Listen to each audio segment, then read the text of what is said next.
Bueno, gracias por acompañarnos en esta transmisión de Salvo por Gracia, donde vamos a estar compartiendo algo del mensaje del Evangelio en la palabra de Dios. Es un placer poder tener a nuestro hermano Williams Alcalá de Brisbane, Australia, con nosotros para compartir en la segunda parte del mensaje. Ahora, antes de abrir la palabra de Dios, vamos a buscar su ayuda en oración. Padre, queremos darte las gracias porque tu palabra es una segura y firme ancla para nosotros. A pesar de los tiempos difíciles que se puedan estar viviendo en el mundo, sabemos que tu palabra permanece para siempre. Es estable y es segura. Y queremos, Padre, buscar tu ayuda para abrir tu palabra y hablar acerca de ella. Que pueda ser el Espíritu Santo que hable a los corazones de quienes están escuchando y en especial quienes aún no son salvos, para poder encontrar la seguridad, la paz en su corazón, la vida eterna en el Señor Jesucristo. Queremos darte las gracias y buscar tu ayuda, Padre, en esta hora, en el nombre del Señor Jesucristo. Amén. Ahora quisiera leer en la Biblia, por favor, en el Evangelio de Mateo. Evangelio de Mateo, y vamos a leer en el capítulo 27 y vamos a comenzar nuestra lectura en el versículo 38. Versículo 38 está refiriéndose a la crucifixión del Señor Jesucristo. Mateo 27, 38. Entonces crucificaron con él a dos ladrones, uno a la derecha y otro a la izquierda. Versículo 44. Lo mismo le injuriaban también los ladrones que estaban crucificados con él. Ahora el Evangelio de Lucas y el capítulo 23. Evangelio de Lucas, el capítulo 23. Y vamos a leer comenzando en el versículo 32.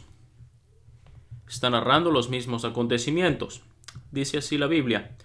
Llevaban también con él a otros dos que eran malhechores para ser muertos, y cuando llegaron al lugar llamado de la Calavera le crucificaron allí, y a los malhechores uno a la derecha y otro a la izquierda. Y Jesús decía, Padre, perdónalos porque no saben lo que hacen. Versículo 35. Y el pueblo estaba mirando y aún los gobernantes se burlaban de él, diciendo, a otros salvó, sálvese a sí mismo, si este es el Cristo, el escogido de Dios. Versículos 39.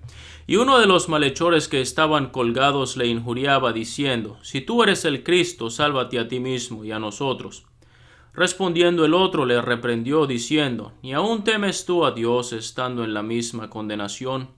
Nosotros a la verdad justamente padecemos porque recibimos lo que merecieron nuestros hechos, mas éste ningún mal hizo. Y dijo a Jesús, acuérdate de mí cuando vengas en tu reino. Entonces Jesús le dijo, de cierto te digo, que hoy estarás conmigo en el paraíso. Ahora, ¿cómo una persona puede saber realmente si va al cielo? Esto es algo que puede una persona saberlo, porque hay muchos que piensan o que tienen la idea de que no es posible para alguien saber, estando aquí en la tierra, si va a ir al cielo o no en la eternidad después de la muerte. Muchos piensan es cuando nosotros lleguemos o muramos y Dios estemos frente a Dios, que Dios va a hacer una evaluación de nuestra vida y Él va a determinar si merecemos estar en el cielo o si merecemos estar en la condenación. Pero la palabra de Dios es la que realmente nos puede dar luz en relación a esta pregunta. No se trata de la opinión de uno o de la lógica que nosotros podamos considerar sobre este aspecto, sino más bien de lo que la palabra de Dios nos garantiza y nos asegura, porque es Dios quien lo está diciendo. Y vamos a ver un ejemplo en la Biblia donde está esta persona, este ladrón en la cruz, que él pudo saberlo. Él murió con la plena seguridad de que él iba a estar en el cielo. Aún antes de morir, quizás esto fue apenas unos momentos, minutos, horas antes de que él muriera y pasara a la eternidad. Pero el asunto está que aún antes de él morir, Él ya tenía la seguridad, él ya sabía con certeza de que él iba a estar en el cielo. ¿Por qué? Porque el Señor Jesucristo se lo había dicho. Pero vamos a considerar este pasaje para aprender algo más acerca de este malhechor que fue crucificado junto con el Señor Jesucristo. Quiero pensar en tres cosas en relación a esta historia o a este relato que hemos leído. Quiero que veamos el pasado de este hombre. Quiero que pensemos la persona en quien él puso su fe. Y luego vamos a notar la promesa que el Señor Jesucristo le dio. Pero el pasado, no se nos dice la Biblia mucho acerca de este hombre. No sabemos cuál era su nombre, no sabemos quién era su familia, no sabemos exactamente cuáles fueron los crímenes que él realizó, aunque sí se nos da este detalle en Mateo. Mateo y Marcos mencionan a estos hombres como ladrones. Nos hace pensar que probablemente la razón por la cual ellos estaban siendo crucificados era por motivo de hurto, de robar algo. Este hombre Barrabás, que también leemos en los relatos de la crucifixión del Señor Jesucristo, se nos dice que Barrabás era ladrón. De manera que esto era un delito que era pagado con la pena de muerte. Pero no se nos dice más. Otra palabra que se nos utiliza y la leímos allí en el Evangelio de Lucas capítulo 23 es la palabra malhechor. Y esto no es más que la idea de uno que ha hecho cosas malas. Pero yo quiero pensar no solamente en el pasado de esta persona, sino en la realidad de cómo Dios ve a la raza humana en el día de hoy. Uno puede pensar que esta palabra malhechor no es más que alguien que hace cosas malas. De manera que esto es lo que Dios puede, o la manera como Dios ve la raza humana en el día de hoy. Dice la epístola a los Romanos, el capítulo 3, de cómo Dios ve tanto a judíos como a gentiles. Es decir, no importa la nacionalidad, no importa si nacieron en Israel o en cualquier otro país, cuánto conocimiento tengan de la Biblia. Dios está dando esta sentencia de que todos están bajo pecado. ¿Por qué? Porque no hay justo ni aun uno. No hay quien haga lo bueno. No hay quien busque a Dios. Todos se desviaron. A una se hicieron inútiles. No hay quien haga lo bueno. No hay ni siquiera uno. Uno a veces señala a quienes han cometido crímenes muy serios. Pero lo que Dios está diciéndonos aquí es que todos nosotros realmente somos malhechores. Porque hemos hecho obras malas, hemos hecho cosas malas. El Señor Jesucristo en una oportunidad, Él dijo de las cosas que contaminan al hombre. Y Él habló acerca de obras malas. Él dijo que de dentro del corazón salen los malos pensamientos, los adulterios, las fornicaciones, las mentiras, los hurtos, los homicidios. Todas estas cosas salen de dentro del corazón y contaminan al hombre. Y fíjese, allí en esa lista hay muchas obras malas que están mencionadas, como los homicidios, los hurtos. Pero no solamente está hablando acerca de los que hacen cosas malas, pero está hablando acerca de los que piensan cosas malas, porque Él está diciendo, junto con todas estas malas obras, que de dentro del corazón salen los malos pensamientos. De manera que los malos pensamientos también son pecado. Y nosotros no solamente hacemos cosas malas, nosotros pensamos cosas malas, pero más allá también cada uno de nosotros, nuestra naturaleza es pecaminosa, somos por naturaleza pecadores delante de Dios. Fíjese, el Señor Jesucristo en una oportunidad hablando a las multitudes, Él les dijo, si ustedes, siendo malos, sabéis dar buenas dádivas a vuestros hijos, o siendo malos hacéis cosas buenas. En pocas palabras, ¿qué está diciendo el Señor Jesucristo? Somos por naturaleza malos. Practicamos malas obras. Tenemos malos pensamientos. Ahora, el hecho de que seamos capaces de hacer algunas cosas buenas, eso no quita el carácter de malos con que Dios nos está viendo. Cristo dijo, ustedes siendo malos pueden dar o pueden hacer cosas buenas. Pero al hacer cosas buenas no quita el hecho de que siguen siendo malos. Porque así es como Dios nos está viendo. El odio, el rencor, las mentiras, la codicia, el enojo, los hurtos, la desobediencia a los padres, las injusticias, todas estas cosas hacen que nosotros seamos pecadores, pero también somos pecadores por naturaleza. Y por eso cometemos pecado también. Por ejemplo, yo no sé si alguna vez ha visto algunos de estos videos donde se muestra a un león o un tigre, una fiera, estar con un ser humano sin hacerle ningún daño. Algunas personas lo han hecho.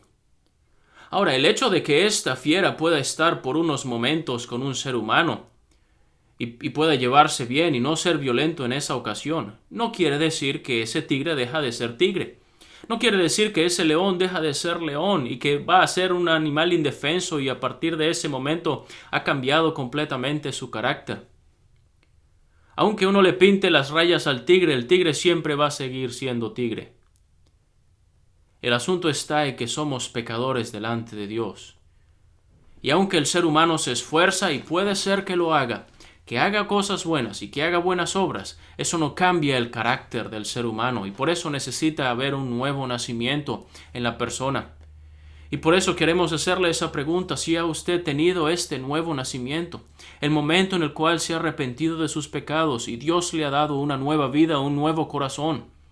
Porque queremos centrar este mensaje no solamente pensando en el hombre que fue salvo y que tuvo esa seguridad en que iba al cielo, pero queremos pensar en ese hombre que estaba en el medio de estos dos malhechores, el Señor Jesucristo, Dios manifestado en carne, el eterno Dios, el perfecto Dios. Porque el ladrón que estaba crucificado junto al Señor Jesucristo, él dice que todas las cosas que ellos habían hecho merecían este castigo. Es decir, este hombre había pecado, había cometido un delito. Y él dice: nosotros estamos padeciendo porque recibimos lo que merecieron nuestros hechos. En pocas palabras, la condena y el pago que ellos estaban recibiendo era justo. Pero él dice acerca del Señor Jesucristo: ningún mal hizo. No solamente el ladrón reconoció esto, Judas lo reconoció diciendo: he entregado sangre inocente. Pilato, cuando le juzgó, él dice de él: no hallo ningún delito en este hombre. Los mismos líderes religiosos de aquel entonces trataron de traer testigos falsos para decir cosas contra el Señor Jesucristo, pero dice que ni aun ellos concordaban. ¿Por qué? Porque todo lo que estaban diciendo lo estaban inventando. Él no había cometido pecado. Él era santo y perfecto. Desde su nacimiento el ángel dijo de él: el santo ser que nacerá será llamado Hijo de Dios. Y durante su ministerio en la tierra, el Señor Jesucristo le dijo a las personas: ¿alguno de ustedes me culpa o me redarguye de pecado? Nadie podía señalarle de pecado, nadie podía decir de algo malo que él había hecho, nadie podía decir de algo malo que él había dicho. Y Dios mismo declaró de él: este es mi Hijo amado en quien tengo complacencia. Él era perfecto, inocente, sin embargo, siendo el Hijo de Dios, siendo santo, él fue a la cruz para tomar nuestro lugar. Si ve, el otro ladrón, él estaba diciendo: sálvate a ti mismo y sálvanos a nosotros. Pero esto no era posible. Cristo, si él se salvaba a sí mismo, no iba a haber ninguna salvación para ninguno de nosotros. Y para poder salvarnos a nosotros, él por amor, por gracia, por misericordia, no se salvó a sí mismo, sino que como un sustituto murió en nuestro lugar. Así como lo dice el apóstol Pedro en su epístola, que también Cristo padeció una sola vez por los pecados, el justo por los injustos, para llevarnos a Dios. Él es el justo. Nosotros somos los injustos. Él murió en nuestro lugar. Si lo ve, así es como el Dios del cielo ha provisto una salvación para nosotros, en que el Señor Jesucristo murió. Eso es lo que Pablo predicaba. Él dijo: yo les he anunciado lo que asimismo recibí, que Cristo murió por nuestros pecados conforme a las Escrituras. Eso era lo que decían las Escrituras. Eso era lo que decían los profetas. Que Él herido fue por nuestras rebeliones, molido por nuestros pecados. El castigo de nuestra paz fue sobre Él, y por su llaga fuimos nosotros curados. Si ve, Él estaba tomando nuestro lugar en la cruz. Él no estaba padeciendo ni muriendo por algo que Él había hecho, sino más bien Él estaba muriendo y padeciendo por los pecados nuestros, por nuestra maldad, a fin de poder, al recibir el castigo de Dios por nuestros pecados, poder ofrecernos a nosotros la plena libertad, la vida eterna, por su muerte en la cruz del Calvario. Cristo ya consumó la obra. Cristo lo terminó todo. Dios está plenamente satisfecho con la obra del Señor Jesucristo. Es por eso que el Señor Jesucristo no tiene que seguir ofreciendo más sacrificios. No tiene que Él regresar a la tierra y volver a ofrecer otro sacrificio, porque tiene que completar lo que Él inició hace casi 2000 años. Él lo hizo una sola vez y para siempre. Dios quedó satisfecho, y como garantía de la satisfacción de Dios, dice la Biblia que Dios le levantó de entre los muertos. Dios le exaltó hasta lo sumo. Dios le ha sentado a su diestra, y todo esto es la garantía que nosotros tenemos de que Dios está plenamente satisfecho con la obra de Cristo en la cruz del Calvario. Y tan solo una persona pone su fe en Él para el perdón de sus pecados. Eso es lo que el apóstol Pedro predicaba. Lo que él dice: todos los profetas dan testimonio de que todos los que en Él creyeren recibirán perdón de pecados por su nombre. Si lo ve, el perdón de pecados no está en lo que yo pueda hacer, no está en mis buenas obras que yo pueda ofrecerle a Dios.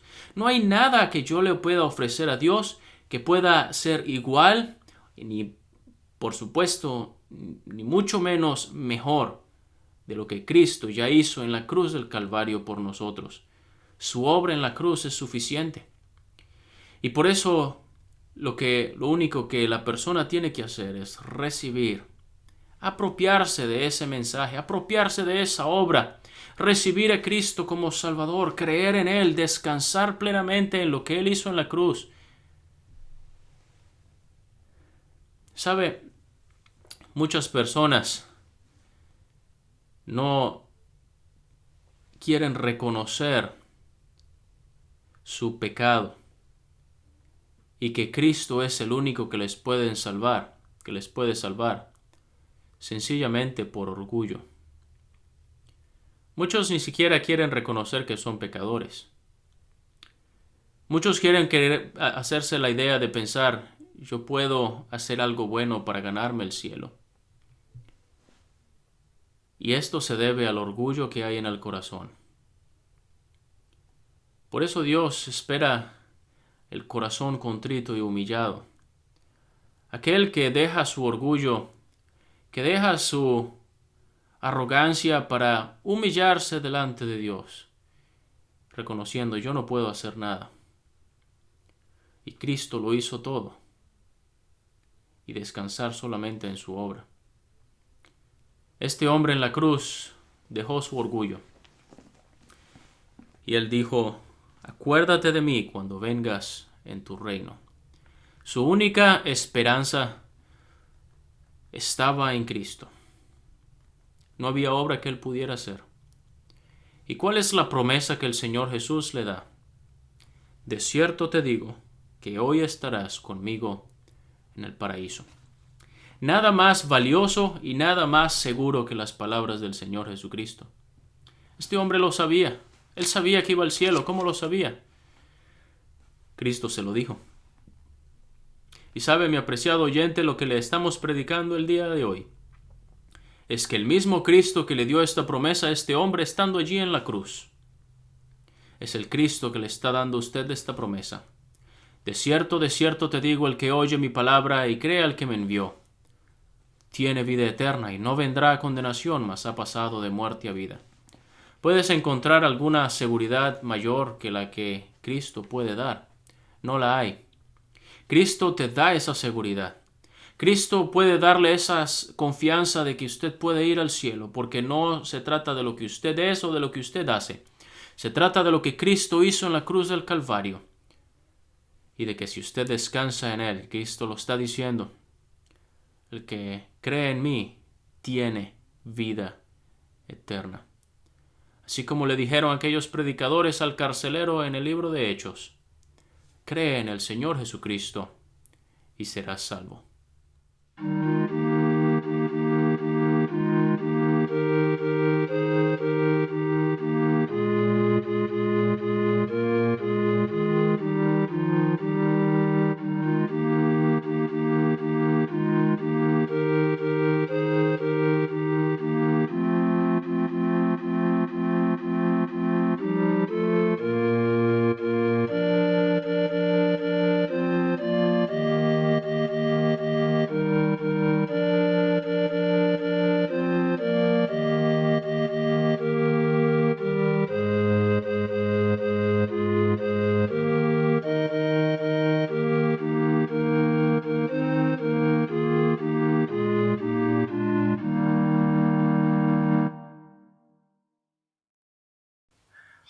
Hola, saludo para todos. Con la ayuda del Señor quisiera compartir con ustedes un mensaje de la palabra del Señor que está basado sobre lo que se conoce como la parábola del fariseo y el publicano, que se encuentra en el Evangelio según San Lucas del capítulo 18 desde el versículo 9. A unos que confiaban en sí mismos como justos y menospreciaban a los otros, dijo también esta parábola. 2 hombres subieron al templo a orar. Uno era fariseo y el otro publicano. El fariseo, puesto en pie, oraba consigo mismo de esta manera: Dios, te doy gracias porque no soy como los otros hombres, ladrones, injustos, adúlteros, ni aun como este publicano. Ayuno 2 veces a la semana, doy diezmos de todo lo que gano.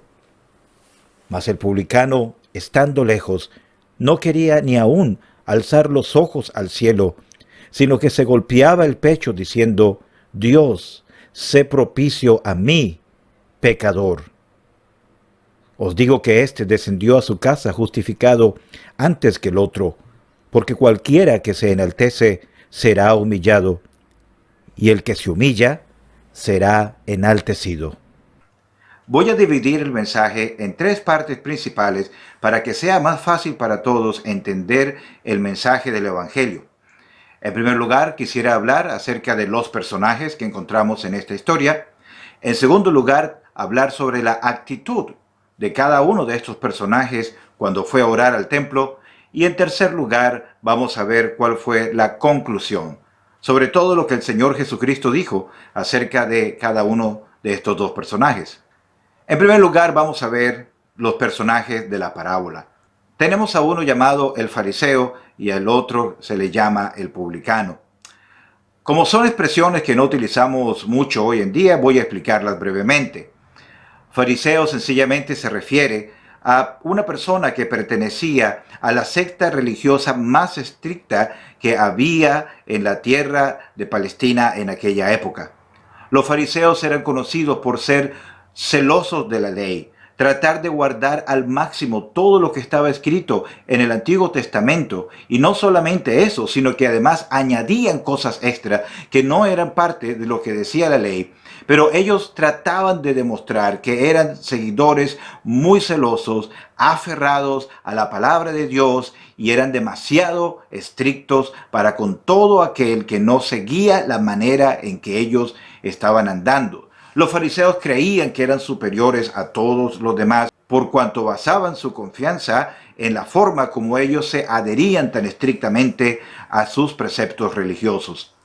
Por otro lado, tenemos al publicano.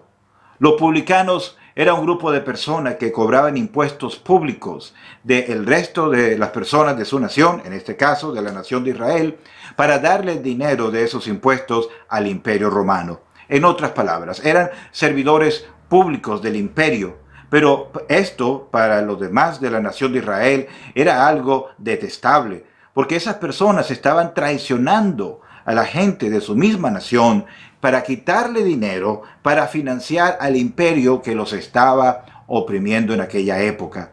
Y no solamente eso, sino que estos publicanos también muchas veces aprovechaban su posición para tomar extra de lo que le correspondía en los impuestos a la población y así tomar para su propio dinero. En la Biblia encontramos otros publicanos, por ejemplo, Zaqueo. Pero el asunto es que el publicano era todo lo contrario de lo que era un fariseo. Para la población en general, el fariseo era la persona más religiosa, más estricta en cuanto a las cosas de Dios, mientras que el publicano era un traidor despreciable que se enriquecía por el abuso que cometía en contra del pueblo de Israel. Dos personas en polos totalmente opuestos. Vamos a decir de entrada, ¿cuál de estas dos personas era un pecador de acuerdo con la Biblia? ¿El fariseo o el publicano? ¿Sabe qué? Los dos eran pecadores delante de Dios, porque la Biblia dice, por cuanto todos pecamos, estamos destituidos de la gloria de Dios. Pero vamos a ver entonces ahora la segunda parte, la actitud de estos dos personajes. Primero encontramos al fariseo. El fariseo fue al templo a orar, lo mismo que el publicano. Pero el fariseo cuando llega a ese lugar, él se pone en pie y dice la Biblia, oraba para consigo mismo. En otras palabras, su oración no estaba siendo hecha para que llegara a los oídos de Dios en el cielo, sino para que las personas alrededor de él escucharan lo que él iba a decir acerca de cuán bueno era él. Dice la Biblia que él oraba consigo mismo de esta manera, diciendo, Dios, te doy gracias que yo no soy como los otros hombres. Y comienza a nombrar una serie de pecados que se manifestaban en las personas como ladrones, adúlteros, injustos, y llega a decir, ni aún como este publicano, señalando al publicano que estaba también allí orando. ¿Se dan cuenta? Este hombre estaba diciendo con arrogancia, yo no soy como los otros hombres. Estos hombres son pecadores, los demás son pecadores, pero yo no. Y decía, Dios te doy gracias, porque yo no soy como los otros hombres. Recuerdo que cuando estaba en la escuela dominical, donde aprendí de la palabra de Dios cuando yo era niño, tuve que aprenderme este pasaje de memoria. Y recuerdo que alguien me preguntó, Williams, ¿como cuál de estos dos personajes tú quieres ser? ¿Como el fariseo o el publicano? Y yo dije, yo quisiera ser como el fariseo. En mi inocencia pensaba que eso estaba bien, porque él era la persona religiosa, la persona que decía que no era como los demás pecadores, pero después aprendí que estaba equivocado. Amigos, no tenemos que ser, no debemos ser como ese fariseo. ¿Por qué? Porque el fariseo se acercó a Dios con altanería, con arrogancia. Él no pensaba que era un pecador y no pensaba que por lo tanto necesitaba nada de la misericordia de Dios. Hay muchas personas que son así hoy en día. Creen que porque son buenas personas, muy decentes, y seguro que la mayoría de los que están viendo esto son así, personas decentes, personas honestas, y hasta quizás personas temerosas de Dios, piensan que eso es suficiente para ser salvos. Incluso este hombre decía, doy diezmos de todo lo que gano. Es decir, él daba dinero para el templo, daba dinero para obras de caridad en general, para apoyar a aquellos que servían a Dios. Pero amigos, ¿sabe una cosa bien importante en esto? La salvación del alma no tiene que ver con mis obras, no tiene que ver con el dinero que yo dé a otros, no tiene nada que ver con lo que está conmigo. Porque la Biblia dice que nuestras obras de justicia son como trapos de inmundicias. En otras palabras, nosotros no podemos jactarnos delante de la presencia de Dios de nada, porque Dios conoce la verdad en cuanto a nosotros somos pecadores. Este hombre no quería admitir que era un pecador y por lo tanto él no creía necesitar nada de Dios para poder acercarse delante de él. Veamos el otro caso, el caso del hombre llamado el publicano. Como decíamos anteriormente, era una persona que era despreciada por todo el resto de la sociedad. Bueno, este publicano cuando llega al templo, dice que él ni aún se atrevía a levantar los ojos al cielo. Mientras que el fariseo oraba puesto en pie, el publicano estaba con su rostro inclinado hacia la tierra.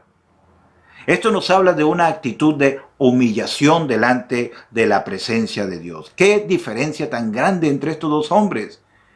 Él no solamente se postró delante de la presencia de Dios en humillación delante de él, sino que además tuvo unas palabras cortas pero profundas en cuanto a su significado. Él dijo: Dios, sé propicio a mí, pecador. Él pidió a Dios que fuese propicio hacia él. Esa palabra sencillamente quiere decir que él dijo: Dios, ten misericordia de mí. Él entendía que era un pecador. Él no tenía la menor duda de eso. Pero entendiendo que era un pecador, se acercaba delante de la presencia de Dios con toda humildad para pedirle a Dios que tuviese misericordia de él.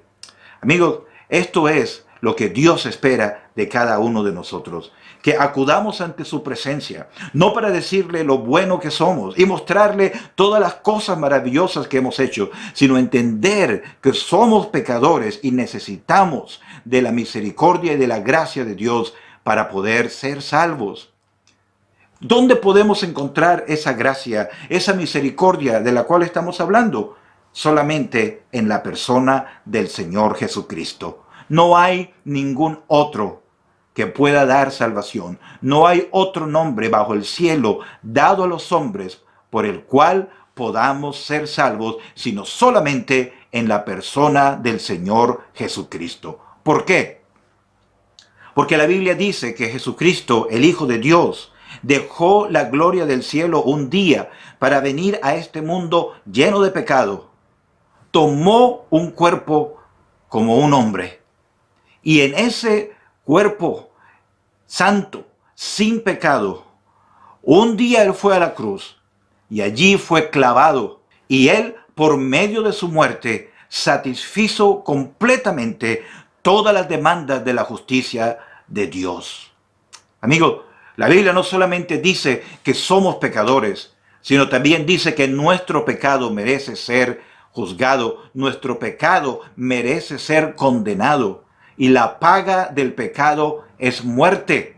No solamente la muerte física cuando dejamos este mundo, sino además la muerte eterna, lo cual es estar separados de la presencia del Señor por toda la eternidad en un lugar de tormento. Pero gracias a Dios por su Hijo Jesucristo, gracias a Dios por su don inefable, ese regalo tan grande, que Dios te ama tanto y me ama tanto a mí, que no queriendo que ninguno perezca, sino que todos procedan al arrepentimiento, su Hijo Jesucristo vino a la cruz y derramó su sangre y dio su vida para que nosotros, por medio de él, podamos ser salvos. Eso es lo que quería decir este hombre publicano cuando él dijo: Dios, sé propicio a mi pecador. Hay algo muy interesante acá, y esa palabra propicio tiene que ver con algo que existía en el tabernáculo y en el templo en el Antiguo Testamento, que se llamaba el Arca del Pacto. Esa arca estaba cubierta por algo que se le llamaba el propiciatorio. ¿Ven la relación? Dios se propicio a mí, y tenemos en la tapa del arca que se llamaba el propiciatorio. Ese propiciatorio simplemente significaba el lugar del asiento de la misericordia, el lugar donde la misericordia de Dios se desplegaba. Déjeme explicarle esto brevemente. El pueblo de Israel, cuando andaba en el desierto, tenía la promesa de la presencia de Dios con ellos. Pero el pueblo de Israel era un pueblo de pecadores, al igual que nosotros. ¿Cómo podía Dios morar con su pueblo? La única respuesta era por medio de la sangre de una víctima inocente, que era sacrificada, y esa sangre era llevada una vez al año al lugar santísimo donde estaba el propiciatorio, y así esa sangre era esparcida sobre el propiciatorio. En otras palabras, cuando el publicano dijo: Dios, sé propicio a mí, estaba haciendo una referencia directa al sacrificio que se presentaba en el Antiguo Testamento, y estaba reconociendo que la única forma de acercarse a Dios era por medio del sacrificio de una víctima inocente y por la sangre que había sido esparcida delante de la presencia de Dios en el arca, en el templo. Amigos, pensemos en el tiempo presente. No necesitamos ningún otro sacrificio. No hace falta presentar ninguna ofrenda delante de Dios para poder ganar su favor para con nosotros. ¿Sabe por qué? Porque cuando Jesucristo, el Hijo de Dios, murió en la cruz, Dios quedó totalmente satisfecho de una vez y para siempre con el sacrificio de su Hijo.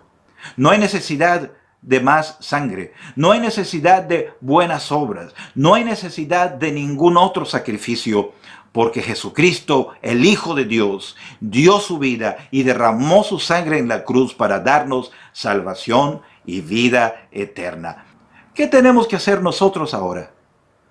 Solamente creer en el Señor Jesucristo, como dice la Escritura. En otras palabras, debemos entender que como pecadores estamos destituidos de la gloria de Dios y que nuestra única esperanza de acercarnos a Él es por medio de su Hijo, el Señor Jesucristo. Este hombre publicano, cuando dijo, Dios sé propicio a mí, pecador, estaba reconociendo estas dos grandes verdades que usted y yo también necesitamos para ser salvos. Somos pecadores y solamente por medio de la gracia y la misericordia de Dios podemos acercarnos ante su presencia. Hubo un día en mi vida cuando yo lo hice. Yo era un niño de 8 años de edad en Maracay, Venezuela. Estaba escuchando la predicación del Evangelio y aquella noche yo entendí que aunque era un niño, era un pecador y que no podía poner mi confianza en salvación en mi comportamiento, en mi familia, en ir a la escuela dominical, en los versículos de la Biblia que me sabía de memoria. Tenía que confiar en Jesucristo como mi Salvador personal, yendo a Él como un pecador arrepentido y clamar a Él por la salvación. Él me salvó ese día. Y amigos, quisiéramos que en esta noche usted también pueda tener el mismo privilegio de ser salvo acercándose a Cristo por la fe. Entonces tenemos dos actitudes completamente diferentes. Tenemos la del fariseo, que pensaba que por ser un hombre religioso, que hacía buenas obras, que daba dinero a los pobres, él podía alcanzar el favor de Dios. Y por otro lado, tenemos al publicano, un hombre que aunque era despreciado por todos, tuvo ese momento en su vida cuando se acercó a la presencia de Dios como un pecador arrepentido y clamó por su gracia y su misericordia. Y entendió que eso solamente podía lograrse por un sacrificio y por la sangre que ese sacrificio implicaba. Amigos, y eso es lo que se trata el Evangelio, de entender que solo hay salvación en la persona de Jesucristo. Vamos a ver finalmente la conclusión. ¿Cuál fue el resultado de la actitud de estos dos personajes que encontramos en esta historia? El Señor Jesucristo mismo nos da la conclusión y Él dice, os digo que éste, refiriéndose al publicano, descendió a su casa justificado antes o en lugar del otro. En otras palabras, justificado quiere decir ser hallado justo delante de la presencia de Dios. Pero la Biblia dice, no hay justo, ni aún uno. No hay quien entienda, no hay quien haga lo bueno, no hay ni siquiera uno. Y entonces, si no hay ningún justo sobre la tierra, ¿cómo podemos ser salvos entonces? Porque el justo, Jesucristo, padeció por nosotros, los injustos. Amigos, no hay ninguna otra forma de tener la salvación de su alma, el perdón de los pecados, si no es acudiendo a Jesucristo el justo, el que derramó su sangre en la cruz por nosotros, el que resucitó de entre los muertos, el que dejó la tumba vacía, el que vive por toda la eternidad. Es el único que puede dar salvación y vida eterna. No hay ningún otro hombre, mujer, ángel, persona del pasado, del presente, que pueda dar salvación, sino solamente el Señor Jesucristo. Aquel publicano dice, el Señor Jesucristo, que descendió a su casa justificado, declarado un justo delante de Dios. Y amigos, la Biblia dice que si alguno está en Cristo, nueva criatura es. Las cosas viejas pasaron, he aquí todas son hechas nuevas. Una persona, al creer en Cristo como su Salvador personal y ser justificado por la fe, tiene paz para con Dios por medio del Señor Jesucristo y anda ahora en novedad de vida. Y dice el Señor, porque el que se enaltece será humillado, pero el que se humilla será enaltecido. El fariseo se enalteció, se puso de pie, oraba en voz alta para que todos lo escucharan, y dijo cuán bueno era él, y que él no era como ninguno de los otros, que eran pecadores. Pero su oración no pasó del techo del templo. Mientras que el publicano, aquel hombre que era despreciado por la sociedad, él reconoció que era un pecador, se acercó a Dios con toda humildad y clamó por su gracia y su misericordia, y el Señor Jesucristo dijo, él fue justificado. Amigo, ahora viene la pregunta final. ¿Cuál ejemplo has seguido tú hasta ahora? Y no solamente eso, ¿cuál ejemplo vas a seguir tú ahora que estás escuchando este mensaje? No bases tu salvación, tu destino eterno en lo que tú hagas o lo que tú dejes de hacer. No trates de confiar en ningún otro recurso, sino que, al contrario, reconozcas que como un pecador, Jesucristo murió en la cruz por ti. Y que puedas por la fe acercarte a Él con toda humildad y clamarle a Él de todo corazón que te dé la salvación y la vida eterna. Y así también podrás tener el privilegio de conocer lo que es ser justificado por la fe y tener paz para con Dios por medio de nuestro Señor Jesucristo.